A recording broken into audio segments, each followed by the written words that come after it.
और उन्होंने कहा था, सबसे बड़ा चोर कौन होता है?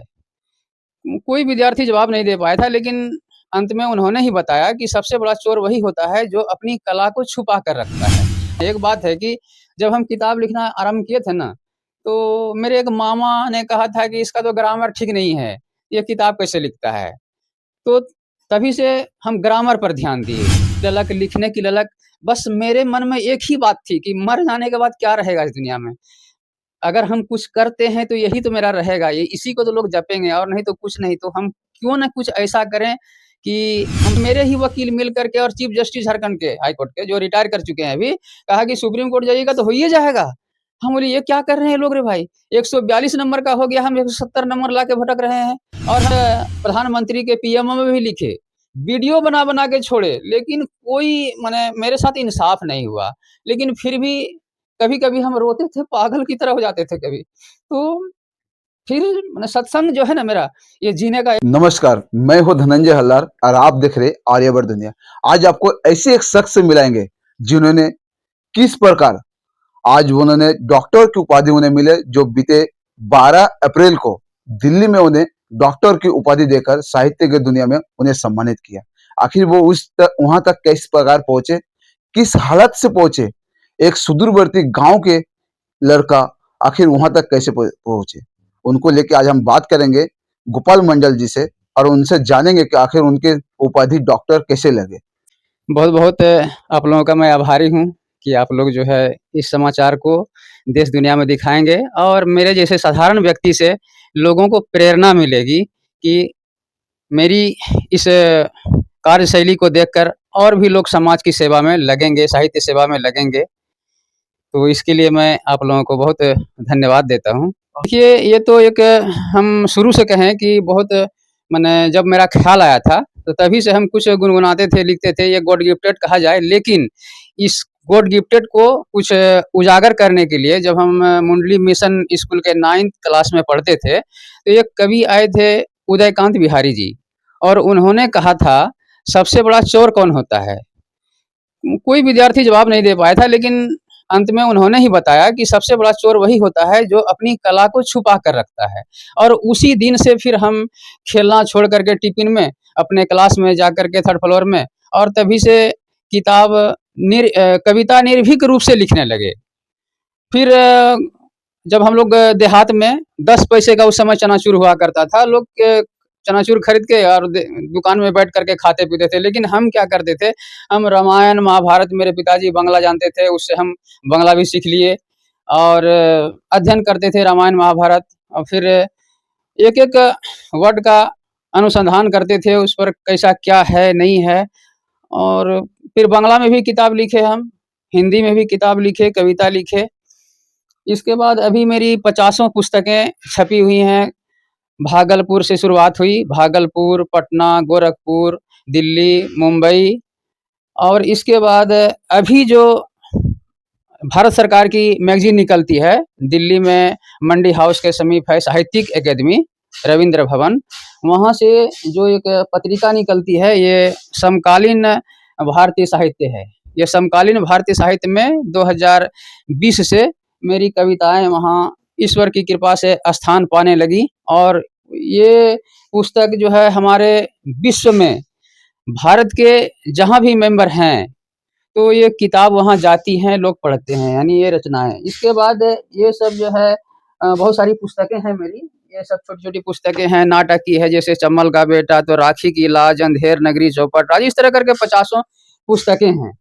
इसके बाद जब हम यहाँ राजमहल कॉलेज में आए थे, इंटर में पढ़ते थे, तो उस समय पेपर में देखते थे कि पत्रकारिता के लिए डिग्री चाहिए। तो हम भी अप्लाई किए, तो उन्होंने कहा बहुत सारा पैसा लगता था, लेकिन मैं अनुरोध किया कि देखिए हम एक बच्चे को बचाने में 1985 में ट्रेन से दुर्घटनाग्रस्त होकर के एक्सीडेंट हो गए। मेरी एड़ी कटी हुई है और उस दर्द को, असह्य दर्द को झेलते हुए भी हम 1 साल मेरी पढ़ाई बंद हो गई, ऑनर्स करना था मेरा, नहीं सके। फिर थोड़ा ठीक हुआ तो राजमहल कॉलेज में ही जब आ गया ऑनर्स की पढ़ाई के लिए, तो फिर यहाँ से ऑनर्स कंप्लीट किए और लंबे अरसे के बाद फिर हम एमए की पढ़ाई किए, कर्ज लेकर के बीएड किए। कुछ दुःख की बात तो ये है, हम कुछ शब्दों में कहना चाहेंगे कि 2012 में हम 10+2 टीचर की परीक्षा पास किए थे। मुझसे झारखंड एकेडमिक द्वारा माने कुछ पैसे माँगे गए थे, हम नहीं दे सके और मेरी नौकरी सरकारी नहीं हुई। तब से फिर हम प्राइवेट स्कूल में, हायर सेकेंडरी स्कूल में पढ़ा रहे हैं। इसी के बीच मेरी बहुत सारी किताबें, वे लोग जो है ये आपका जो देख रहे हैं, ये सर्टिफिकेट ये जो देख रहे हैं, ये मैजिक बुक ऑफ रिकॉर्ड, और इनके चेयरमैन हैं पीसी यादव, जो कि एक वो जादूगर भी हैं, अच्छे देश विदेश में जाते हैं वे, तो उनका फाउंडेशन चलता है, ये जो है PHHD magic book of record foundation चलता है। और इनका ये मैजिक एंड आर्ट यूनिवर्सिटी भी है, इसमें 41 प्रकार की पढ़ाई वे देते हैं। तो मेरी बहुत सारी किताबें उन्होंने देखी, और देख कर के बाद उन्होंने निर्णय लिया कि इनको ऐसे माने एक गरीब व्यक्ति हैं, पैसे से पिछड़े हुए हैं, और जिसके कारण इनको ये PhD नहीं कर पा रहे हैं, तो ऐसे लोगों को वे सम्मान देते हैं, डॉक्टरेट की उपाधि, ऑनरेरी डॉक्टरेट यानी मानद उपाधि देते हैं। और जब मुझे 15 दिन पहले मुझे जब खबर मिली, तो बहुत प्रसन्नता हुई।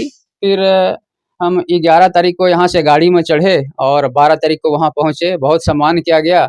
जब बाटा चौक पहुँचे तो वहाँ से 4 व्हीलर भेजा गया, और हम तभी सोच रहे थे कि हे ईश्वर, माने कितनी खुशी हो रही थी मुझे, मेरे आँखों से आँसू झलक रहा था कि एक साधारण व्यक्ति, अरे ये तो राजमहल में हम कुछ दिनों से बसे 2001 से सरस्वती शिशु विद्या मंदिर में पढ़ाते-पढ़ाते, लेकिन पहले तो हम गाँव में रहते थे। हम सपनों में भी नहीं सोचे थे कि मुझे ये डॉक्टरेट की उपाधि मिलेगी हमको, क्योंकि मेरे पास कुछ है नहीं, पैसा कौड़ी, लेखन है, सब कुछ है, ये सब ठीक है, लेकिन पैसा कौड़ी नहीं है, और आजकल तो पैसा कौड़ी से ही होता है। तो बहुत खुशी हुई मुझे, और मुझसे लोगों को समझना चाहिए कि मेरे जैसे साधारण व्यक्ति इतना कर सकते हैं। जानते हैं, एक बात है कि जब हम किताब लिखना आरंभ किए थे ना, तो मेरे एक मामा ने कहा था कि इसका तो ग्रामर ठीक नहीं है, ये किताब कैसे लिखता है?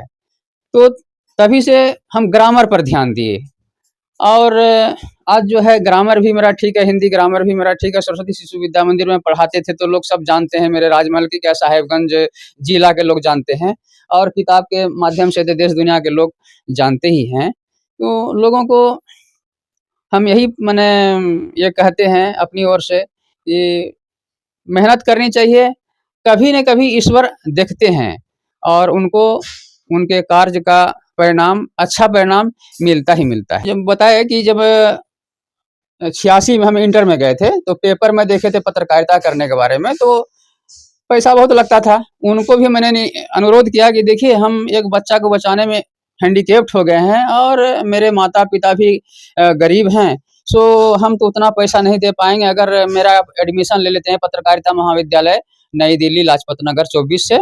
तो उन्होंने मेरी बात समझी और मेरा एडमिशन ले लिया। तो फिर हम एक-एक स्टेप बाय स्टेप हम करते गए, सारा आंसर बनाकर प्रश्न का उत्तर देते गए। मुझे डिग्री मिली पत्रकारिता में, और फिर बाद में लेख प्रशिक्षण में भी। उस समय मेरे पास कोई गाड़ी वगैरह कुछ नहीं थी। हम साइकिल से राधानगर तक जाते थे। राधानगर तो मोहनपुर, माने साहेबगंज जिला में जहाँ-जहाँ भी वैसा न्यूज़ बनाना होता था, तो साइकिल चला कर के हम जाते थे वहाँ, और ये न्यूज़ बनाते थे, देते थे। ये मेरा ये सब जो है ना, इसमें बहुत सारी माने असम से भी हम उसमें पत्र है, उसमें लिखते थे। इसके बाद उस समय आज पत्री पेपर में भी, और ये सब है आपका धरती धुआँ है, आपका लुधियाना से है, परशुराम शक्ति है, यूपी से है, बहुत सारा है नाम, माने इतना क्या बताएँ।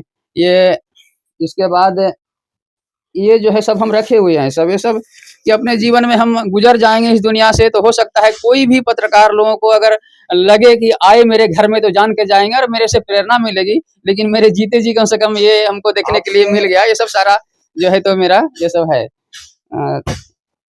और एक आपने अपने जीवन में सबसे पहले कौन ऐसा खबर था जो आपने प्रकाशित करने के लिए दिया? एक अपने इधर मंगल हाट तरफ की बात है, मैंने कुछ चोरी किया था ना कोई बच्चा, तो उसको बहुत मार पड़ गई थी। तो हमको लगा कि अब बच्चा आदमी है, कोई मजबूरी हुई होगी तो कर लिया होगा, तो उसको भी हम समाचार बनाए थे। और इसके बाद से फिर यह चलता चला मार्ग। उस समय कोई पैसा कौड़ी नहीं मिलता था। ये पत्रकारिता में जो है ना, कहीं कभी कोई हमको जो है तो 1 पैसा कहीं से मिला है, कभी नहीं। ये कब दर्शक की बात है, कब की बात है? ये कम से कम 82, 83, 84 से लेकर के किस 89, अखबार में थे है वो? ना? उस समय थे आज अखबार था, इसके बाद उस समय भी चल था, हिंदुस्तान वगैरह था, ये सब मैं करता माने हम स्वतंत्र रूप से थे, किसी में हम माने बंधे हुए पत्रकार नहीं थे हम, माने स्वतंत्र पत्रकारिता हम करते थे। आपने हाँ। अपने जीवन में कितनी किताबें अब तक लिखी हैं? अभी तक तो मेरी 50 पुस्तकें प्रकाशित हो चुकी हैं। 50 पुस्तकें आपने प्रकाशित की है, उसमें से सबसे अच्छा कौन-सा पुस्तक आपको महसूस हुआ कि ये पुस्तक हमने सबसे अच्छा हाँ, लिखा है? अब जैसे देखिए एक तो छोटी-सी पुस्तक है ये गीत गज़ल सागर, कवि गोपाल के दर्द भरे नगमे, गीत गज़ल सागर। तो इसमें क्या है कि कविता है, गीत है और इससे लोगों को सरस भाषा में जैसे आजकल की कविता जो है, नई कविता का प्रचलन क्या है, उसमें तुकबंदी नहीं है ना? कहानी की तरह जो हम लोग लिखते हैं, जैसे ये जो पत्रिका साहित्यिक पत्रिका में छपती है ना, तो ये सब में तुकबंदी नहीं है इसमें, तुक रहित है इसमें। और ये सब जो है तो ये गीत के माध्यम से लय है, इसमें सुर है और लोग तो गीत को ही संगीत को ही पसंद करते हैं ना, लेकिन ये सब विद्वानों के लिए है ये सब। माने इसके लिए अब डिक्शनरी चाहिए, अर्थ चाहिए, वरना साहित्यकार ही साहित्यकार को पढ़ पाएँगे। मेरी लेकिन ये रुचि रहती है कि हम जनसाधारण के लिए हम लिखते हैं, कि मेरी रचनाओं को पढ़ने के लिए लोगों को डिक्शनरी की आवश्यकता नहीं पड़े। वे बिल्कुल सरल भाषा में समझ जाए, पढ़ जाए वो। जो आपने लिखा उसके बारे में कुछ साझा करना चाहेंगे? जी हाँ, एक हम गज़ल है जिसका शीर्षक है ज़िंदगी एक खिलौना, है ना? तो हम कुछ मने बहुत समय ज़्यादा नहीं लेंगे, लेकिन हम बताते हैं उसको कि उस समय की बात है, जिस समय कि एक बच्चे को बचाने में जो ट्रेन दुर्घटना से मेरी एड़ी कट गई, भागलपुर में 1.5 महीना रहे हम, फिर कलकत्ता, तो फिर जयपुर, मालदा, माने मेरी जवानी की ज़िंदगी जो है बहुत कष्टमय रहा मेरा और उस तरह कष्ट करते हुए हम पढ़ाई किए और ये सब लेखन मेरा चलता रहा। तो उस समय की बात है कि एक ये गज़ल है, कट रही खामोशियों में यह बेजार जिंदगी, तड़प रहा पाने को मुद्दत से प्यार जिंदगी। दोहराएंगे नहीं इसलिए कि बहुत टाइम लग जाएगा। कदम कदम पे दे रहा जमाना मुदाखलत, फकत गुबार हो चला रे गजार जिंदगी, रे गजार जिंदगी।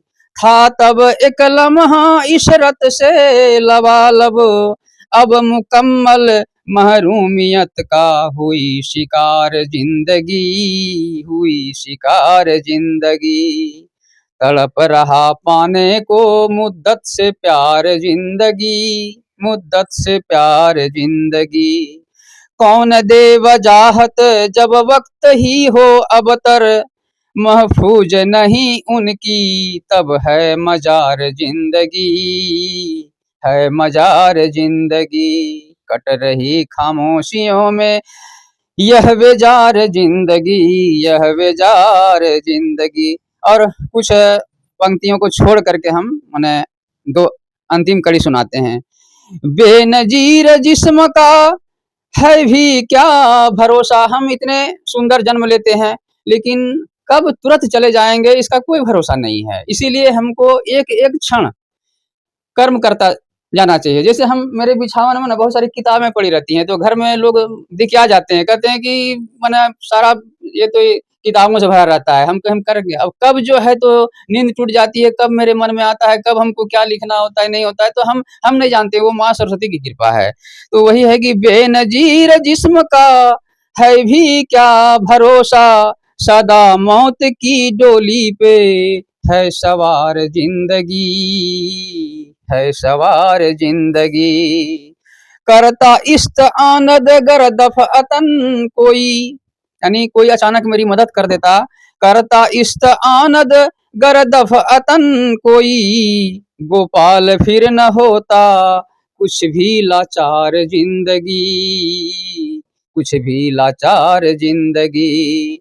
कट रही खामोशियों में यह बेजार जिंदगी, तड़प रहा पाने को मुद्दत से प्यार जिंदगी। मतलब कि हर इंसान को प्रेम चाहिए, प्यार चाहिए, चाहे वह ईश्वर से प्रेम हो, समाज से प्रेम हो, अपने बाल बच्चों से प्रेम हो, प्रेम चाहिए। और तब जब कोई, क्योंकि मनुष्य सोशल प्राणी है ना, तो एक-दूसरे को मदद चाहिए ही चाहिए। जैसे कि आज हमको जो ये अवार्ड दिया गया है, तो हम बहुत-बहुत आभारी हैं वो मैजिक बुक ऑफ रिकॉर्ड के और उनके चेयरमैन जो है पीसी यादव के। और यह श्रेय जो है मेरे माता-पिता तो नहीं हैं, लेकिन फिर भी हम अपने माता-पिता, अपने जैसे आप जैसे लोगों जितने मेरे सरस्वती शिशु विद्या मंदिर के मेरे स्टूडेंट सब, मेरे मित्र सब हम उनको श्रेय देते हैं। मेरा कुछ नहीं है, हम सच में अगर एकांत में बैठे रहते हैं तो लगता है कि मेरे ऐसा बेवकूफ़ कोई होगा ही नहीं। मेरा ऐसा एकदम कुछ जानता नहीं है, ऐसा कुछ मने ऐसा लगता है मेरे आप में। लेकिन जब हम लिखते हैं, तो वही अरस्तू की बात याद आती है कि साहित्यकार जब लिखता है ना, तो वह अपने आप में वह नहीं रहता है। वह उसके अंदर माँ सरस्वती का निवास होता है। वह तो पाश्चात्य साहित्यकार थे और हम उस चीज़ को फ़ील करते हैं अपने अंदर में कि हम बिल्कुल कुछ नहीं जानते हैं, लेकिन जो करवा रहे हैं तो वह ईश्वर करवा रहे हैं मेरे को। तो आपके रूम में ही दिख रहा है कि ये होम्योपैथियों का दवा, आयुर्वेदिक के दवा भी दिख रहा है। शायद आप क्या इसको भी काम करते थे? जी हाँ, मतलब है कि हम जब मेरी नौकरी नहीं लग रही थी ना और केस चल रहा था वहाँ कि हम यही सोच रहे थे कि 142 नंबर वाला हम राष्ट्रपति महोदया को भी चिट्ठी लिखे कि देखिए मेरे साथ जब 10 प्लस 2 टीचर की हम परीक्षा दिए 2012 में, माने मेरा जीवन बड़ा अस्त-व्यस्त रहा। एक तो पैसों के का अभाव रहा बहुत और फिर इधर मेरी पढ़ने की ललक, लिखने की ललक, बस मेरे मन में एक ही बात थी कि मर जाने के बाद क्या रहेगा इस दुनिया में? अगर हम कुछ करते हैं तो यही तो मेरा रहेगा, ये इसी को तो लोग जपेंगे और नहीं तो कुछ नहीं। तो हम क्यों ना कुछ ऐसा करें कि हम सत्संग करते थे ना, सत्संग सुनते थे तो उसमें कहा जाता था कि जब जन्म लिए थे तो हम रोए थे और लोग हँसे थे। जब हम जाएँगे तो ऐसा करके जाएँगे कि हम तो चुपचाप चले जाएँगे लेकिन लोग मेरे लिए रोए। और बस यही अभी तक मेरे अंदर में यह आग धधकती रहती है कि हम एक-एक क्षण मेरा बर्बाद ना हो। और मेरा ये तो पतंजलि में काम करने का कारण था कि जब 10 प्लस 2 टीचर में हम पास कर गए और मेरा नहीं हो रहा था, तो अब पैसे के का भी अभाव था। लोग वहाँ 12 लाख का घूस माँग लिया मेरे से तो हम नहीं 7 दिन के अंदर बुलाया हमको झारखंड एकेडमिक काउंसिल में 7 दिन के अंदर बुलाया। तो हम 15 दिन के बाद जब गए तो कहा हो गया। बड़ा दुःख लगा, तो अंतिम में हम क्या करें कि एक पतंजलि की दुकान देखे चूँकि उसमें झूठ भी नहीं बोलना पड़ेगा, जो प्रिंट है वही उसी पर बेचना पड़ेगा हमको। तो इससे भी हम डरते थे कि हमको जैसे झूठ नहीं बोलना चाहिए, ऐसा कुछ हो और समय पार हो, यदि हो जाएगा उधर तो ठीक है। लोग कहते थे कि हो जाएगा, लेकिन अंततः क्या कि हुआ कि झारखंड हाई कोर्ट में ऐसा हुआ कि उसमें क्या लिखा जजमेंट में, माने डिसमिस कर दिया केस को और कहा कि इन्होंने फॉर्म भरने में गलती की है। बाद में क्या किया कि मेरे एडवर्टाइजमेंट नंबर जो है ना 7411 था और उसमें 7493 कर दिया और करके डिसमिस कर दिया। सुप्रीम कोर्ट गए, वहां भी क्या किया मेरे ही वकील मिल करके और चीफ जस्टिस झारखंड के हाई कोर्ट के जो रिटायर कर चुके हैं अभी, कहा कि सुप्रीम कोर्ट जाइएगा तो हो ही जाएगा। हम बोले ये क्या कर रहे हैं लोग रे भाई, 142 नंबर का हो गया, हम 170 नंबर ला के भटक रहे हैं और हम कहीं फॉर्म भरने में गलती नहीं किए हैं। और ये चीफ जस्टिस और वकील लोग यदि ऐसा करते हैं, ये बदल देते हैं, एडवर्टाइजमेंट नंबर बदल देते हैं, तो जरूर इंसाफ मिलेगा हमको सुप्रीम कोर्ट में। अब सुप्रीम कोर्ट में मेरे पास पैसा नहीं था, वहां विकलांग विधवा और महिला के लिए प्रत्येकता महिला के लिए फ्री में होता है, तो फ्री वाला काम होता है। हम वहां गए, वहां क्या किया, एक हरियाणा के जज थे और एक मध्य प्रदेश के जज थे और ये चीफ जस्टिस भी हरियाणा में काम कर रहे थे। तो ये लोग मैंने इधर उधर कर दिया और वहाँ क्या कहा कि ये 2012 का सर्विस मैटर का केस है, मेरे पास सारा फाइल रखा हुआ है सब। तो अब इसकी सुनवाई नहीं होगी, इसको रीओपन नहीं कर सकते हैं। तो हम राष्ट्रपति को लिखे कि महामहिम राष्ट्रपति महोदया, हम भी झारखंड के हैं और आप भी झारखंड के हैं, मेरे को 1 मिनट का समय दे दीजिए और मेरा पेपर देख लीजिए। तो उधर से ईमेल में क्या खबर आया कि मेरे पास अभी समय नहीं है। तो हम बहुत हतोत्साहित हो गए थे उस समय में और सोचे कि हमको सुसाइड कर जाना चाहिए। और फिर हम लिखे कि हम सुसाइड कर जाएंगे तो मेरे परिवार वालों को आप लोग सताइएगा, पुलिस सताएगी, तो हमको मरने का एक सर्टिफिकेट दे दीजिए, हम आत्महत्या कर लेंगे। कोई जवाब नहीं आया। फिर प्रधानमंत्री के पीएमओ में भी लिखे, वीडियो बना बना के छोड़े, लेकिन कोई माने मेरे साथ इंसाफ नहीं हुआ। लेकिन फिर भी कभी कभी हम रोते थे, पागल की तरह हो जाते थे कभी। तो फिर मैंने सत्संग जो है ना मेरा, ये जीने का एक श्रेय होता था और यही जी रहे हैं अभी। अभी ये जो अवार्ड मिला है बहुत खुशी मिली है हमको कि अभी आगे समाज में जितना दिन हम जिंदा रहे, हम समाज के लिए कुछ करते रहें। बस यही तो मेरी आपसे एक ज़िंदगी है। अंतिम सवाल है। आपने जिस प्रकार बताया अपने जीवन के बारे में, आप कितनी मेहनत करके आप इतना दूर तक पहुँचे और आज आपको डॉक्टर की उपाधि मिला। यानी कि आज आपको डॉक्टर गोपाल जो है, गोपाल चंद्र मंडल के नाम से जानेंगे। जिस गोपाल के नाम से लोग जानते थे आपके क्षेत्र के लोग, अब लोग वो लोग आपको जानेंगे डॉक्टर गोपाल चंद्र मंडल के नाम से। जी। इसमें देखिए एक ये तो सर्टिफ़िकेट है ही जो आप ये देख रहे हैं मैजिक बुक ऑफ रिकॉर्ड यानी ये है हॉनरेरी यानी MBR magic book record honorary doctorate award और इसमें मोमेंटो तो देख ही रहे हैं आप राष्ट्र चिन्ह और ये देख रहे हैं ये इसमें मेरा सर्टिफ़िकेट है, मेरी तस्वीर है इसमें। यहाँ तो लिख दिए हैं वे लोग डॉक्टर गोपाल चंद्र मंडल और ये मैजिक एंड आर्ट यूनिवर्सिटी है ना? ये यूनिवर्सिटी से रिकॉग्नाइज्ड है और ये नीति आयोग वगैरह से भारत सरकार से प्रमाणित है, उनको अथॉरिटी है और तभी दिए हैं, ये मान्य है। और इसमें जो है तो सारा माने दिए हैं कि किस प्रकार से उपेक्षित लोगों जो काम करते हैं समाज में, ऐसे लोगों को ये सर्टिफ़िकेट देना चाहिए। ये संस्था जो है तो वही करते हैं और यह दिया गया। इसके बाद मेरे को ये दिया गया ये मोमेंटो के बाद जो है तो एक कलम है ये, एक पेन है कि आप लिखते हैं, तो लिखने के क्षेत्र में पत्रकारिता तो करते ही थे, ये लेखन तो देख ही रहे हैं। ह्यूमन राइट से फिर हम जुड़े हुए हैं, उसका भी आई कार्ड है कि कोई महिलाएँ वगैरह राजमहल वगैरह में हम लोग जो देखते थे ना, तो उसको मेरे साथ एक मेरा साथी जो नीरज मुखर्जी हैं, वे भी माने हम लोग जाते थे महिलाओं को रांची छोड़ना है या हॉस्पिटल में छोड़ना है, इलाज करवाना है कुछ, तो ये सब ये कलम है, ये कलम में भी देख रहे हैं कि यहाँ प्रिंट है आपका ये हमारे मैजिक ऑफ बुक रिकॉर्ड की तरफ से ये कलम मिली है। इसके बाद एक ये है ना लॉकेट कहिए इसको, है ना? तो ये भी है मैजिक बुक ऑफ रिकॉर्ड के लिए है और एक ये बैच है। इसके बाद जो है आपका एक ये जिसमें लिखा हुआ है जब हम गए वहाँ तो इसको पहले तो वहाँ स्वागत में जो रखा गया था लोगों को, वे लोग फूल माला तिलक लगा करके उन लोगों ने सम्मान किया और ये मेरे को पहनाया था जिसमें लिखा हुआ है डॉक्टर गोपाल चंद्र मंडल। बड़ी खुशी हुई कि चलो भाई कुछ नहीं मिला जीवन में, नौकरी नहीं मिली, अन्याय हो गया सुप्रीम कोर्ट में जहाँ लिखा है जतो धर्मस्ततो जयः, वहाँ नहीं हुआ ऐसा। वहाँ के चीफ जस्टिस जो चंद्रचूड़ जी थे उनको भी हमने लिखा था कि यदि ऐसा नहीं करते हैं तो उसको क्यों रखे हैं आप? जतो धर्मस्ततो जयः उसको मिटा करके जतो घूसः ततो जयः कर दीजिए ना।